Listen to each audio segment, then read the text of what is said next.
আসন্ন ষষ্ঠ উপজেলা পরিষদের চতুর্থ ও শেষ ধাপে ৫৫ উপজেলায় আগামী ৫ জুন ভোট গ্রহণ অনুষ্ঠিত হবে বলে জানিয়েছে নির্বাচন কমিশন। মঙ্গলবার বিকেলে আগারগাঁও নির্বাচন ভবনে ইসির ৩২তম সভায় এই সিদ্ধান্ত নেওয়া হয়।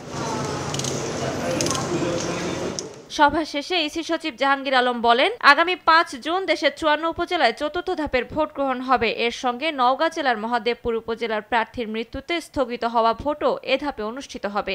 উপজেলা হলো ৫৪টি এবং এর সাথে আমাদের নওগাঁ জেলার মহাদেবপুর উপজেলার একজন পদপ্রার্থীর মৃত্যুজনিত কারণে যেটা নির্বাচন স্থগিত ছিল সেটাও এর সাথে যুক্ত হবে। ফলে ৫৫টি উপজেলায় নির্বাচন অনুষ্ঠিত হবে। এছাড়া ঝিনাইদহ ১ আসনের সংসদ সদস্য আব্দুল হাইয়ের মৃত্যুর পর ০ আসনে আগামী ৫ জুন ভোট গ্রহণ করা হবে বলে জানান তিনি। মৃত্যুজনিত কারণে শূন্য পদ হয়েছিল ৮১, ঝিনাইদহ ১।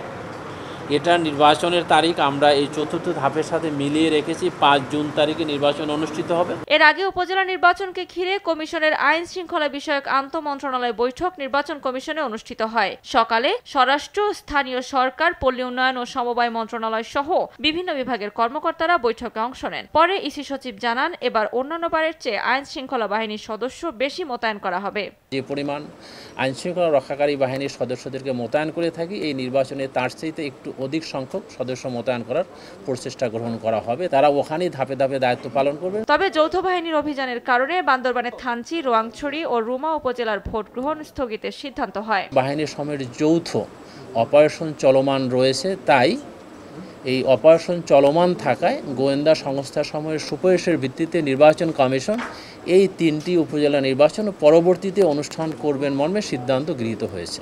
আগামী ৮ মে প্রথম, ২১ মে দ্বিতীয়, ২৯ মে তৃতীয় এবং 5 জুন চতুর্থ ধাপের নির্বাচন অনুষ্ঠিত হবে। রিটার্নিং অফিসার দায়িত্ব পালন করবেন। শাকিলা করিম, RTV, ঢাকা।